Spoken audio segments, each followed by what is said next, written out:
Hello, and welcome to the Kingdom of Snacks. It's me, King Snack, and today we're going to be talking about the snack party for this continent and the reunification of things and why a third party is necessary. Okay, so now I know what most people think about third party politics. They're always going to lose. It's always one of the two, and there's I guess, lesser of two evils. Well, that's propaganda. And you want to know why that's propaganda? Because as soon as any third party gets like somewhere between like 5 to 7% of the national vote, they then qualify for federal funding, as well as they are then able to debate on the political stage with the Republican and Democrat party member. Why people don't know this? Because Zionists control politics. Because the super far right and the super far left allegedly disagree on everything except about how much money to give Israel. So here's something that the snack party is very big on. No funding for Israel. They're a bunch of thieves and leeches, not because they're Jewish, but because they're a bunch of thieves and leeches who are actively committing genocide, using our money to fund their genocide, to fund their universal health care, to fund their universal community college, to fund all their socialist programs, while also being in such a flat out opposition to socialism in America, making us, the American people, freaking suffer, and it blows.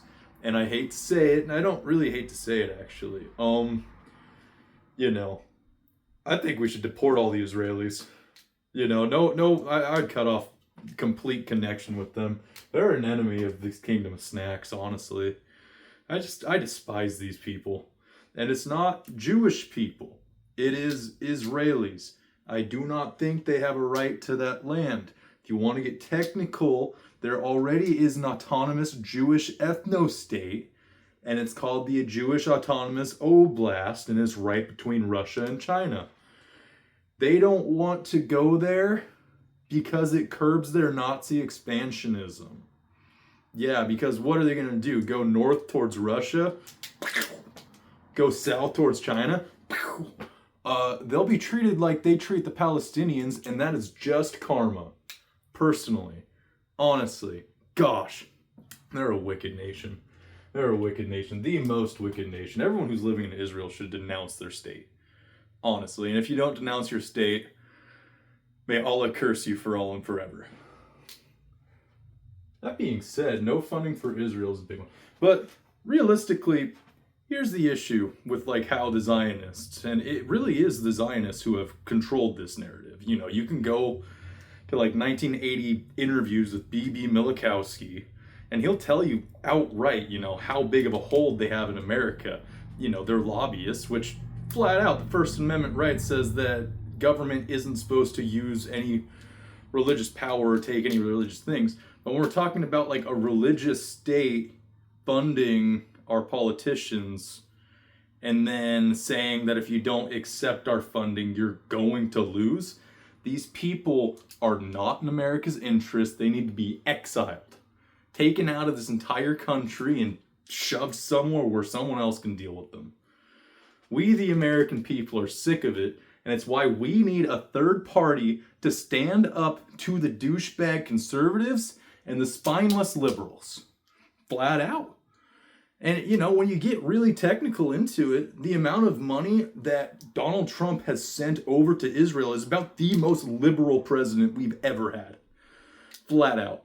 I know a lot of conservatives and maggots, cuck-servatives actually, will say that, at least he's being harsh on people like immigrants, minorities, and like LGBTQ people. And if you think that those people don't deserve to be in America, I don't think you deserve to be in America. Go to hell, honestly. First Amendment right protects all religions on this soil. Our founding fathers weren't Christian, they were predominantly deist and Freemasons. You know, John Adams specifically said that America is by no way, shape, or form a Christian nation. And especially the Catholics in America, dude, there were only 3 Catholics who signed the Declaration of Independence. You guys were the most unpopular group until you guys started being rude to the Irish, and then the Irish took that for a while. But, you know, it happens when you're a predominantly Catholic country. But we can go into religious issues later. But no funding for Israel at all. But let me give you the ultimate problem with politics in America right now. Is that we have, you know, here's the political spectrum right here. This is the far right, otherwise known as heartless assholes. Literally, it's not even a party built on like fiscal conservatism. It's literally a party built on how much of an asshole can you be to your fellow man. How much of an asshole can you be towards people who are different than you? And how important is it that you go to church on Sunday when you actively defile and defy the teachings of Jesus Christ for your hate-filled rhetoric? Well, here's a little piece of esotericism for people in the Christian faith, how it is and how it's been instructed. Seeing that it kind of came out of Rome, which of course, if you read 3 Enoch, you'll recognize that Samael is actually the Prince of Rome, which Samael is the prince and king of the accusers, which is tentatively Satan. So I'm sorry, the Catholic Church is the Church of Satan. Always and forever it will be. The true one. Satanism is not even a church, it's a bullshit social movement. That's so dumb. Gosh. But we got the heartless assholes over here, and you got the spineless cowards over here. Now this is important because it's actually been something in America where the heartless assholes and the spineless cowards have been in control this entire time. The spineless cowards are always looking for a compromise to try to get more in favor with the heartless assholes, and the heartless assholes really don't give a single shit about the spineless cowards. In fact, the heartless assholes go on record to say they want all these spineless cowards to just disappear. And they use very hateful, hurtful, and dangerous rhetoric, you know. Similar to what I'm using, but I'm kind of at the point where I just do not even give one single crap, you know. What the snack party is it's designated, you know, for this group of people. You know, this is the decent people. This is the party for the decent people. Most people in America fit into this category, quite frankly, but the problem is that the Zionist hobags have convinced, you know, the decent people of America that they either need to be a spineless coward or they need to be a heartless asshole. Otherwise, they're losing. They're losers if you're not a spineless coward or a heartless asshole. And quite frankly, I like just being a decent person. Yeah. In fact, I think more people should aspire to be just a decent person. Because if you actually pay attention to the teachings of Jesus, Mark 10:18 is when some dude comes up and he's like telling Jesus that he's a good teacher, and Jesus basically flips a lid at him because, quite frankly, if you actually get into all the teachings of Jesus as well as the Gnostic texts, Jesus is awesome. He's awesome, man. He says in Revelations he'll come back with a sword-like tongue. Dude, he had a sword-like tongue back then. He chastised everybody, and I'm all for it. You know, act like Jesus or get treated like a bitch is how I see things. But we need a party for decent people. Now, personally for me, I've voted libertarian in every single election. Yeah. except for the last one where I didn't vote at all because I was going to vote for Cornel West to say that I voted for a black person, but who also had recorded an album with Prince. However, he wanted a $27 minimum wage and a $1,000 universal basic income, and quite frankly, that's like a one-way ticket to bankruptcy. Sorry, pick a lane. I think we need to abolish minimum wage and establish a universal basic income.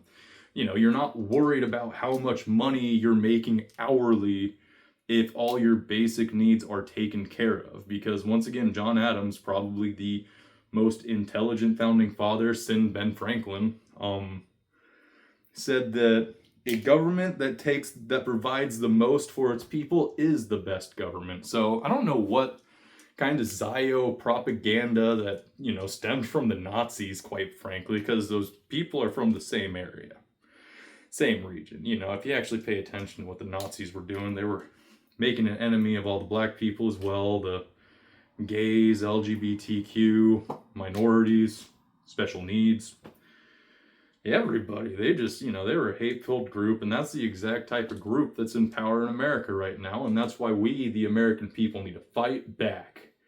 We need to take back control from these devil hobags who are so corrupted by their greed and materialism that they truly and genuinely believe themselves to be above the law. And the people who get screwed the most are the decent people in this little area. And so I'm going to provide you with my revolutionary political theory, and it's called everyone a loser. Because quite frankly, in American democracy, everyone is a loser unless you're in the 1% at the top, or you're one of our people in Congress who are making well over a crap load of money. Do you know what percentage of people in America are making over $1 million a year? 0.5%. So many people are like freaking wetting their pants and snotting their nose over, oh, we can't tax millionaires more than other people. And it's like, dude, you're like simping for a group of people that does not care for you one bit.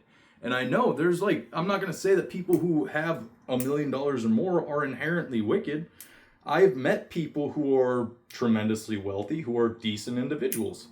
That being said, they're also donating to charitable causes and providing. That's one of the benefits to having a lot of money, is that you can provide and help and make things better for people. Instead of just sitting on it like that dragon-ass Smaug, or that damn Ebenezer Scrooge, or any of those douchebags and the pedophiles that Epstein has. But everyone's a loser. This I truly believe. Everyone's a loser. I'm no different. Who is? Basically, it comes with the mental rewiring of, listen, if I'm in Washington State, which I am, which is a stand your ground state, but I am in Washington State. Washington is predominantly blue. We also have an electoral college system that is winner take all. So let me ask you something. If 62% of all Washingtonians vote blue and 38% vote red, 38% vote red, that means every single vote goes to the blue and 0 goes to the red. How is that fair? Same thing can be said for Texas or Florida. Just switch the metrics and you start realizing that it's all a losing battle meant to distract you while people in power keep collecting checks and destroying children. And that's kind of what we need to, prioritize, making sure that the children are safe. What's up with the blue butterfly zone in that Dilley detention center? You know what blue butterfly is? Blue butterfly is straight up a sex trafficking term. They will use blue butterflies to lure girls into it. I have had friends who have been victims of sex trafficking, who have been put in those situations, and that is why that is one of those things that I take extraordinarily seriously, and I hate the fact that our government does not. But you got to recognize if you're going to vote for the Conservative Party in Washington State, you're going to lose. Your vote's not going to matter. You've effectively done nothing. You've wasted your time. Just the same as if you had voted for a third party. Oh, wow, did you notice that? Do you notice that if you vote for a third party in Washington State, you might as well be voting for Republican because that's going to lose anyway. You're not going to go anywhere. You're not going to get anywhere. But that's not the point. The point is, janking the system, throwing a wrench at it, kicking the freaking fascists right in their tongue. If you hit their tongue against the top teeth, it'll cut it out, and then they'll just shut the hell up, man. I hate fascists. Anyone who doesn't hate fascists can get the hell out of this country, man. I'm sick and tired of these people. That frickin' Stephen Miller can get his jaw broken by my head. I headbutt, man. But anyhow, everyone's a loser. Everyone's a loser in America. It's just the fact of it all. But here, let me ask you something. Let's say we switch it up. Now. Let's say in Washington State, we recognize that every single person who votes conservative is going to effectively not have their vote. All right. Well, what if instead of voting for the MAGA Reich Party in Washington State, we instead were to vote for the Cascade Party in Washington State, which was founded by Chris Novoselic, the bassist of Nirvana, which seems like, a cool enough person to start a political party. I mean, granted, I'm trying to usurp that. Snack parties for everyone. The big thing about being in the snack party is that you have to be a certified snack, all right? I'm not looking for a party filled with uggos, right? Not like physical complexion. I'm talking about internal beauty. You gotta be a sexy snack to be part of the snack party. Internally, is what I think. But say that every single person who would have voted Republican in Washington voted for the Cascade Party. Well, now what you see no Republican support and a colossal support for a third party, which is cool. However, what happens if every single state in America, their losing side follows suit, like it's a unification thing? All of the losers join together to fight back against the fascist fat cats that are eating children, right? You would still see that whoever was said to win the election, whoever was already determined to win the election, because it's still a winner-take-all state system, that wouldn't change at all. But now what you see is you've got the third party with just an absurd amount of popular vote. What are they supposed to do at that point? What are they supposed to do at that point if every single person in America who's felt jaded by the administration on both sides, both by the heartless assholes and the spineless cowards, they feel jaded? What are they going to do about it? They're going to be fighting a losing battle for their entire freaking administration. And we're going to see the exact same type of spineless presidency that we saw with James Buchanan shortly before the Civil War. Oh yeah.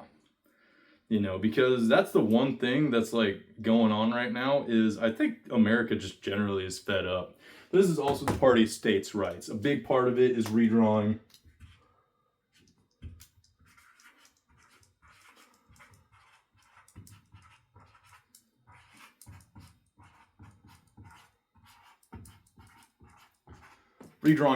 state lines. We need to take back and get rid of the gerrymandering system that's happened so far. It's on both sides. There was already a whole dilemma with Gavin Newsom, who's a spineless freaking coward. Actually, no, honestly, he's kind of more on the heartless asshole side. He's just blue fascism, if you didn't know. I don't care. Honestly, if you had to look at it critically, it's actually a weird kind of dilemma, and why I've chosen to use spineless cowards for the extraordinary left and the heartless assholes for the extraordinary right is because assuming that it's a Gavin Newsom versus J.D. Vance, election cycle, It's actually Gavin Newsom who will be the heartless asshole, and JD Vance will be the spineless coward. You know, it's not really a Republican Democrat thing. It's a personality thing, honestly. But we got to redraw state lines. We got to make sure Cascadia is its thing. I think there's an argument for like the whole Deseret region, you know, whether you're Mormon or not. I don't really care. I think we should, you know, shack up with Mexico and try to make Long California, you know, connect California and Baja. I think we need to rework with Native Americans and try to, you know, unscrew them a little bit. You know, Cascadia, where I'm from, that's Viking region. I'm sorry. You can't take that one away. We're the Vikings now. And that's because there's also like the Haidu people who are, you know, the Native American Vikings is what they're literally called. Snack party. So far, what I've said is my platform is no funding for Israel and redrawing state lines to better fit the needs of the people. And I think that is the most admirable political party thus far. As far as who I nominate for president, Thomas Massie. And for VP, Ro Khanna.